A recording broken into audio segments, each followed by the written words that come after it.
Areas हैं वो कौन से हैं। तो कम टू पेज नंबर 39। तो इसमें हम देखते हैं कि language areas in the brain कौन कौन से हैं। कि since that time a number of discoveries have been made about the specific parts in the brain that are related to language functions, कि हम ये ढूंढने की कोशिश करते रहे हैं कि वो कौन से मखसूस पार्ट्स हैं हमारे ब्रेन में जो कि लैंग्वेज को कंट्रोल करते हैं। We now know that the most important parts are in areas around the left ear, कि जो लेफ़्ट ईयर है अब हम जानते हैं कि उधर हमारे ज़्यादातर एरियाज़ हैं लैंग्वेज वाले। In order to describe them in greater detail, we need to look more closely at some of the grey matter. Grey matter हमारा दिमाग जो होता है उसको कहते हैं, क्योंकि ये ग्रे कलर का होता है। So take a head, remove hair, scalp, skull, then disconnect the brain stem, connecting the brain to the spinal cord. रीढ़ की हड्डी के साथ जो वो चल रही होती है स्टेम, उसको भी काट दें, यानी दिमाग को अलहदा कर दें। Cut the corpus callosum. तो वो दो हिस्सों में आप देखेंगे, ये नीचे जो लेफ़्ट हेमिस्फीयर है वो हमें दिखाया गया। आमतौर पे आप देखेंगे तो ब्रेन दो हिस्सों में मुश्तमल होता है, इसलिए एक को कहते हैं लेफ़्ट हेमिस्फीयर और दूसरे को कहते हैं right hemisphere. If we disregard a certain amount of other material, we will basically be left with two parts, the left hemisphere and the right hemisphere. If we put the right hemisphere aside for now, कि हम right hemisphere को छोड़ दें, and place the left hemisphere down so that we have the side view, जिस तरह हमारी ये book में फिगर बनी हुई है। तो and place the left hemisphere down so that we have a side view, and we will be looking at something close to the illustration in the figure. ये जो फिगर है इसको आप ज़रा देख लें अच्छी तरह। ये नीचे लेफ़्ट साइड पे 1 है, राइट साइड पे 2 है, और ऊपर लेफ़्ट साइड पे 3 है और 4 है, ये जो मार्किंग की गई है। अब इसको हम देखेंगे कि ये क्या है। तो the shaded areas in figure indicate the general locations of those language functions involved in speaking and listening. We have come to know that these areas exist largely through the examination in autopsies of the brain of people who in life were known to have specific language disabilities. यानी कि ये वो areas हैं, हमें इस तरह पता चला कि इन एरियाज़ में कोई प्रॉब्लम हो जाए तो बंदे को बोलने में प्रॉब्लम होती है। This is we have tried to determine where language abilities of normal users must be by finding areas with specific damage in the brains of people who had identifiable language disabilities. तो इन areas में अगर कोई problem हो जाएगी तो फिर लोगों को स्पीच प्रोडक्शन में प्रॉब्लम होगी। तो वो एरियाज़ कौन कौन से हैं उनको हम देखते हैं। तो जी बेटा, इसमें आप देखें जो पहला हम पढ़ेंगे वो है ब्रोकाज़ एरिया। तो the part 1 shown as 1 in figure is technically described as the anterior speech cortex, or more usually as Broca's area. Paul Broca, a French surgeon, reported in the 1860s that damage to this specific part of the brain was related to extreme difficulty in producing spoken language. कि इस area में अगर आपको problem होगी तो आपको बोलने में दिक्कत होगी, मुश्किल होगी। It was noted that damage to the corresponding area on the right hemisphere had no such effect. तो इसी तरह का जो एरिया जो आपके राइट हेमिस्फीयर में है, अगर उधर ऐसा कुछ हो जाए तो फिर बोलने में दिक्कत नहीं होती। यानी ये लेफ़्ट हेमिस्फीयर में ये एरिया है ब्रोकाज एरिया, इसे कोई डैमेज हो जाए तो फिर हमें बोलने में प्रॉब्लम होती है। तो this finding was first used to argue that language ability must be located in the left hemisphere, and since then has been treated as an indication that Broca's area is crucially involved in the generation of spoken language. तो तब से हमें इल्म है कि Broca's जो area है वो एक अहम हिस्सा है, एक अहम पार्ट है लैंग्वेज एक्विजिशन में। और ज़ाहिर लैंग्वेज एक्विजिशन होगी तो फिर आप उसे बोल पाएंगे। तो बोलने के लिए अगर इसमें कोई प्रॉब्लम हो जाएगी तो फिर हमें बोलने में दिक्कत होगी। दूसरा है जी Wernicke's area. The part shown as 2 in the figure is the posterior speech cortex or Wernicke's area. Carl Wernicke was a German doctor who in the 1870s reported that damage to this part of the brain was found among patients who had speech comprehension difficulties. यानी कि ये जो area है जो page number 39 पे है, और ये नीचे से आप देखें ये जो ग्रे मैटर है यानी डार्क है ज़्यादा एरिया, ये है वर्निकीज एरिया। और अगर इसमें कोई प्रॉब्लम हो जाएगा तो फिर हमें दूसरे की स्पीच को समझने में मुश्किल होती है। तो found among patients who had speech comprehension difficulties, this is page number 41 now. This finding confirmed that left hemisphere location of language ability and led to the view that Wernicke's area is a part of brain crucially involved in the understanding of spoken language. इसको आप underline कर लें और उसके भी आखिरी लाइनों को अंडरलाइन कर लें कि ब्रोकाज एरिया बोलने के लिए इस्तेमाल होता है हमारे दिमाग में, और वर्निकीज एरिया उसको लैंग्वेज को अंडरस्टैंड करने के लिए। तो दूसरा क्या कह रहा है, नेक्स्ट देखें जी, पेज नंबर 41 पे है the motor cortex and the arcuate fasciculus. The part shown as 3 in figure is the motor cortex, an area that generally controls movement of the muscles और मूविंग हैंड्स, फीट, आर्म्स। तो ज़ाहिर है जब muscle की बात करेंगे तो इसमें हमारी टंग भी आ जाएगी, यानी ये वो एरियाज़ हैं जिसको ये कंट्रोल करता है।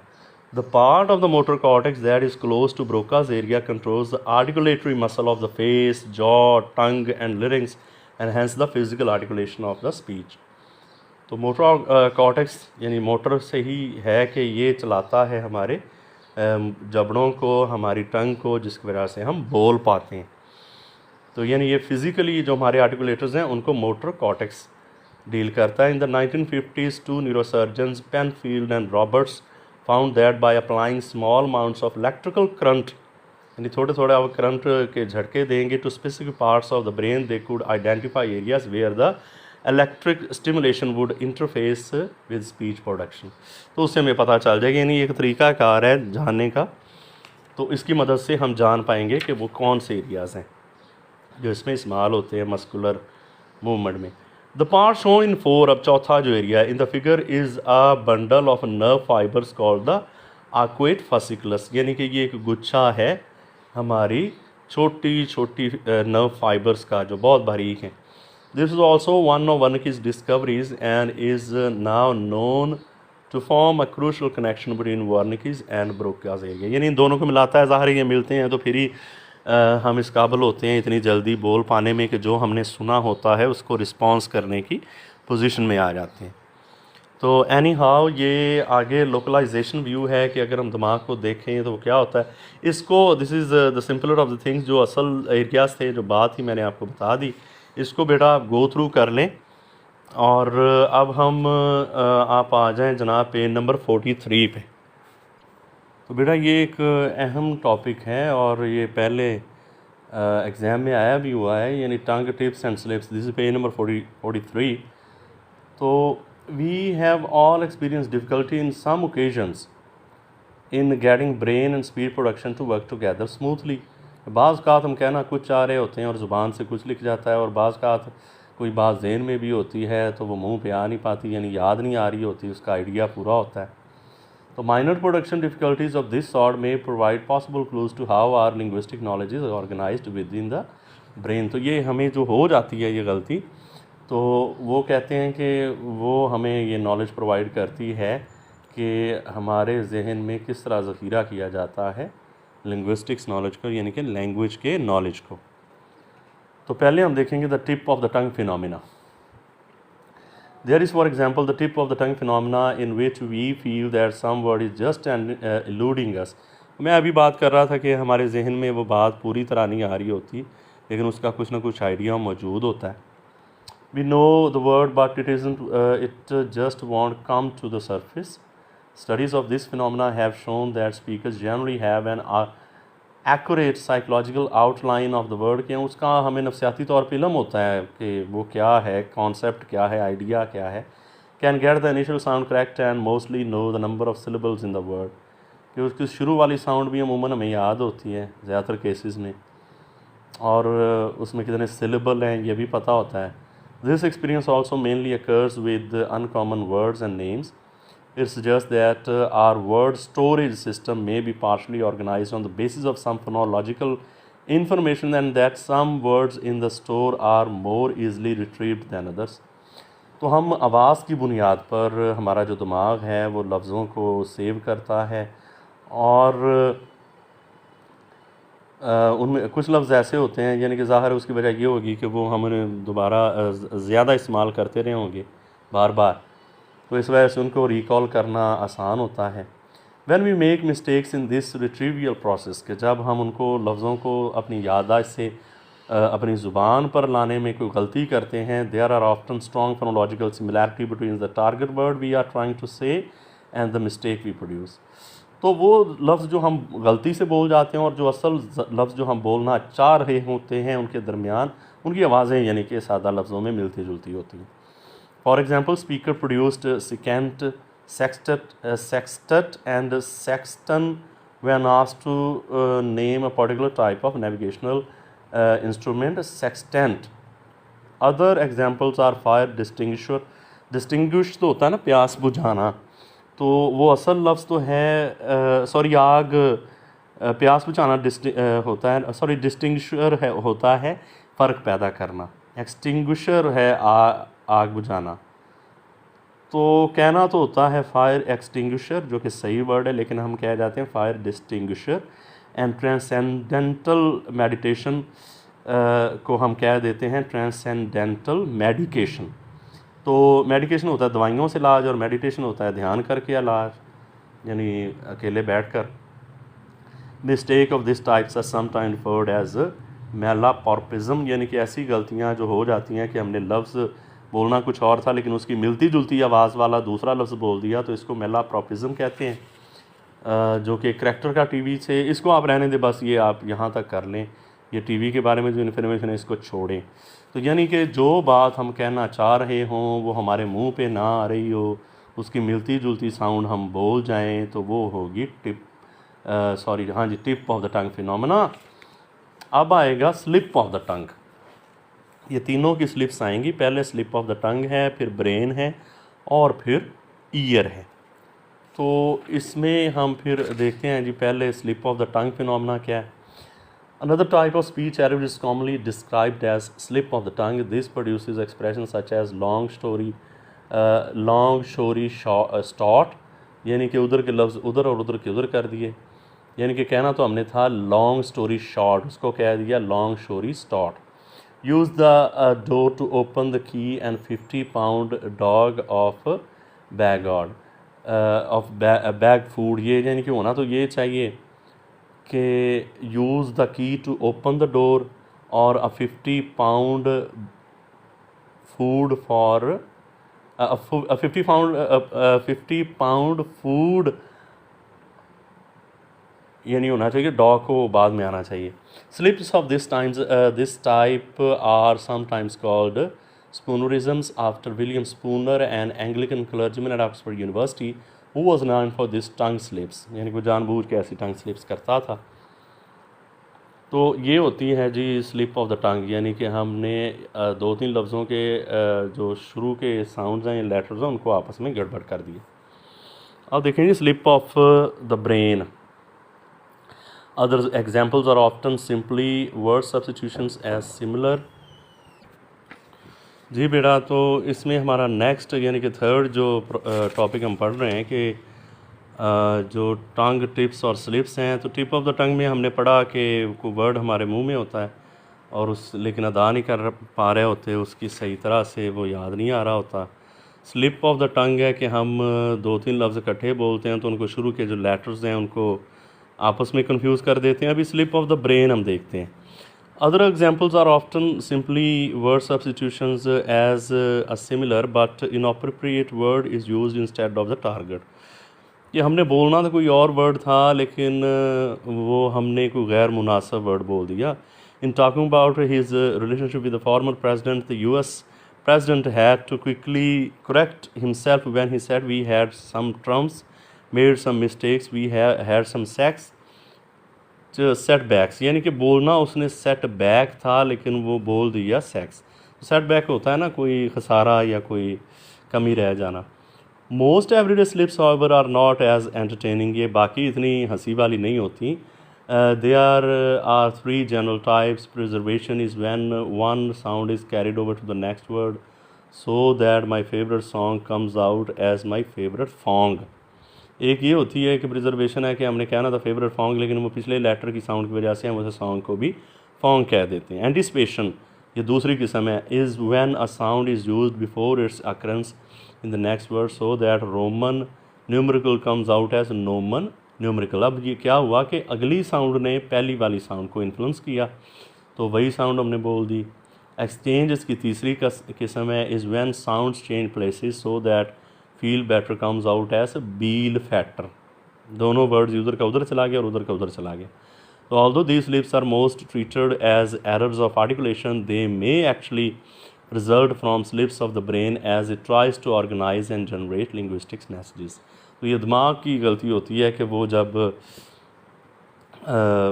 ये स्लिप ऑफ टंग होती है कि वो उसको ऑर्गेनाइज और जनरेट करने में उन मैसेजेस को ऐसे में जल्दबाजी में ये ऐसा हो जाता है. अब लास्ट इसका टॉपिक है स्लिप्स ऑफ द ईयर. तो वो क्या है? One other type of slip may provide some clues to how the brain tries to make sense of the auditory signal streams. तो जो हम सुनते हैं उसमें क्या होता है? ऑडिटरी होता है ना, सुनना. These have been called slips of the ear and can result, for example, in our hearing great ape of wondering why someone should be looking for one in his office. The speaker actually want to say great ape. Office में ज़ाहिर great app होगी, great app तो नहीं हो सकता है. अब तो बहुत बड़ा वो भरमानस होता है, बंदर होता है, ये किस्म है. During a conversation about dogs, one 5-year-old announced, "My uncle has a pimple," which turned out to be her misheard version of pitbull.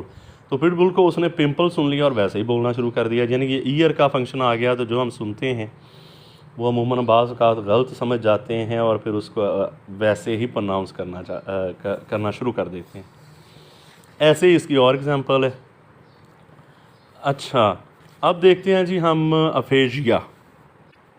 जी, तो अफेजिया क्या होता है कि ये पेज नंबर 46 पे है बेटा कि ये अफेजिया बेसिकली तो यही होता है कि स्पीचिंग डिसऑर्डर जिसे हम कहते हैं, डिसऑर्डर कि दिक्कत होती है चीज़ को सुनने में या बोलने में. तो if you have experienced any of those slips on occasion then you will have a small hint of the types of experience the some unfortunate individual have to live with constantly. कि ये वो हमने चीज़ें पढ़ी पिछले ये हमारे जब ये हम पढ़ रहे थे स्लिप्स ऑफ और टिप्स ऑफ टंग में, ज़रा स्लिप ऑफ ईयर भी पढ़ी थी. तो यानी कि ये वो मुश्किलात हैं जिनका सर्टन इंडिविजुअल जो इतने खुशकिस्मत नहीं होते, जिनको ये प्रॉब्लम्स होती हैं, उन्हें बड़ी दिक्कत का सामना रहता है. These people suffer from different type of language disorders generally describes as aphasia. Aphasia is defined as the impairment of language function due to localized brain damage that leads to difficulty in understanding and production speech forms. ज़ाहिर है वो कोई problem हो जाती है उन areas में जो अभी हमने पढ़े थे, जैसे ब्रोकाज एरिया है, वर्निकीज एरिया. तो वो कैसे प्रॉब्लम हो जाती है, तो उनको होता क्या है, यही अभी हम इसमें पढ़ेंगे. तो उन्होंने कहा कि नेक्स्ट पैराग्राफ में है कि वो कोई फिज़िकल डैमेज हो जाता है, ट्रॉमा हो जाता है, कोई एक्सीडेंट हो जाता है, जिसकी वजह से उन्हें स्पीच प्रोडक्शन में या स्पीच लिसनिंग में, स्पीच अंडरस्टैंडिंग में डिसऑर्डर हो जाते हैं. तो ये हम पहले देखते हैं Broca's aphasia. The serious language disorder known as Broca's aphasia is characterised by a substantially reduced amount of speech, distorted articulation, slow often effortful speech. कि इसमें अक्सर क्या होता है कि एक तो हमसे बोला थोड़ा जाता है या फिर बोलने में वो लैंग्वेज हमारी जो है वो तोड़ फोड़ कर डिस्टॉर्टेड यानी मसक शुदा होती है, रवानी नहीं होती, इसमें स्लो हो जाती है यानी स्पीड से हम नहीं बोल पाते. और एफर्टफुल स्पीच होती है कि हमें बड़ी मुश्किल के साथ बड़ी एफर्ट लगा के बोलना पड़ता है. What is said often consists almost entirely of the lexical morphemes, यानी mostly nouns, verbs and adjectives. The frequent omission of functional morphemes यानी कि articles a and the या prepositions को हम miss out करना शुरू कर देते हैं. And inflectional morphemes, for example plural s, past tense, ed. यानी इस ब्रोकाज अफेजिया में ये मसाइल हमें होते हैं ग्रामर के। Has led to characterisation of this type of aphasic speech as lacking grammatical forms और आग्रामेटिक होता है जिससे ग्रामर का कम विलम्ब हो, तो इसमें वो उस तरह ग्रामर को यूज़ नहीं कर पाते क्योंकि उन्हें बोलने में बहुत दिक्कत होती है। In agrammatic speech the grammatical markers are missing. An example of speech produced by someone whose aphasia was not severe is following answer to a question regarding what is the speaker had for breakfast. I eggs and eat and drink coffee breakfast. ये बिल्कुल तो दुरुस्त नहीं है, लेकिन ये है कि इसने अपना मतलब आपको समझा दिया है। However, this type of disorder can be quite severe and result in speech with lots of hesitations and really long pauses marked by dots. जैसे my cheek, very annoyance, main is my shoulder, aching all round here. तो इसमें आपको ज़्यादा मुश्किल होती है, यानी इस बंदे को या ये जो भी शख्स है उसको ये ज़्यादा प्रॉब्लम हुई है ब्रोकाज अफेजिया में, तो इस वजह से उसे स्पीच प्रोडक्शन में प्रॉब्लम है। वर्निकीज एरिया नेक्स्ट देखें पेज नंबर 47 के एंड पे। The type of language disorder that results in difficulties in auditory comprehension, यानी कि उसमें आपको बोलने में दिक्कत है, इसको आपको जो दूसरा बोल रहा है उसको समझने में दिक्कत होती है। Is sometimes called sensory aphasia but is more commonly known as Wernicke's aphasia. Sometimes someone suffering from this disorder can actually produce very fluent speech which is however often difficult to understand. यानी कि वो बोलते तो बड़े fluently हैं। Very general terms are used even in response to specific request for information as in this example. ये sample लिखा है, इसे example लिख लें। I can't talk all the things I do and part of the part I can go all right but I can't tell from the other people. Difficulty in finding the correct word sometimes referred as anomia also happen in Wernicke's aphasia. ये देखें, ये वो उसने बोल तो लिया है लेकिन ये है कि वो ये देखें I can't talk all the things I do and I part of part I can go all right but I can't tell from the other people. इनकी थोड़ी डिफ़िकल्टी है। तो ये अनोमिया क्या होता है कि हमें सही लफ्ज़ ना मिल रहा हो। To overcome their word finding difficulty speaker use different strategies such as trying to describe the objects और टॉकिंग अबाउट देयर पर्पस, यानी उसको एक्सप्लेन कर देते हैं। In the thing to put cigarettes in for ashtray, यानी कि वो ashtray का वर्ड नहीं बोला जा रहा क्योंकि उन्हें लिसनिंग में प्रॉब्लम है, उन्होंने सही समझा नहीं है, तो वो उसे एक्सप्लेन कर देते हैं कि जिसमें हम सिगरेट की राख डालते हैं उसको एस्ट्रे कहते हैं। The following example The speaker tries a range of strategies when he can't come up with the word. तो इसमें आपने याद रखना है कि वर्निकी अफेजिया में ये होता है कि they do not know what is the right word, ये कौन सा सही लफ्ज़ है जिसको वो इस्तेमाल करें, तो फिर उसे एक्सप्लेन करके समझा देते हैं, और यही है। कंडक्शन अफेजिया देख लें। One other much less common type of area has been associated with damage to the aquate fasciculus and is called conduction aphasia. Individuals suffering from this disorder sometimes mispronounce words, यानी उसका तलफ़ुज़ गलत कर देते हैं, but typically do not have articulation problems, यानी उनकी articulation में कोई मसला नहीं होता, यानी बोल सही लेते हैं लेकिन बाज़ कात मिसप्रोनाउंसिएशन कर देते हैं। They are fluent but may have a disrupted rhythm because of the pauses and hesitations. Comprehension of spoken words is normally good. However, the task of repeating a word or phrase spoken or someone else creates major difficulty, with forms such as voice and wash being reported as attempted repetition of the words base and wash. ये जो दो words हैं base और wash, उसको वो base को पढ़ देते हैं वेस और वॉश को पढ़ देते हैं फॉश। What the speaker hears and understands can't be transferred very successfully to the speech production area. It should be emphasized that many of the symptoms, for example, word finding difficulty, can occur in all types of aphasia. ये सारे फेजियाज में हो सकता है कि आपको सही लफ्ज़ ज़हन में नहीं आ रहा बोलने के लिए। They can also occur in more general disorders such as dementia and Alzheimer's disease. Difficulty in speaking can also be accompanied by difficulties in writing. So impairment of auditory comprehension tends to be accompanied by reading difficulties. So these language disorders are almost always a result of injury to left hemisphere. तो इसकी हमने शुरू में बात की थी।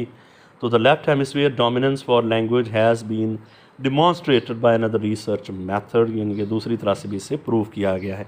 So this is it बेटा। तो ये हमने लैंग्वेज की अंडरस्टैंडिंग के लिए कि दिमाग में ये कैसे सब होता है, दिमाग के अंदर कौन कौन से एरियाज़ हैं जो इसको डील करते हैं। फिर हमने देखा कि टंग ऑफ टिप और स्लिप ऑफ टंग क्या होते हैं और स्लिप ऑफ ईयर क्या होती है। फिर हमने अफेशिया पढ़ा और अफेशिया की काइंड्स पढ़ी। तो नेक्स्ट लेक्चर में हम लैंग्वेज एक्विजिशन और लैंग्वेज एक्विजिशन थेरीज़ के बारे में पढ़ेंगे। टिल देन थैंक यू बेटा, have a good day and Allah हाफिज़।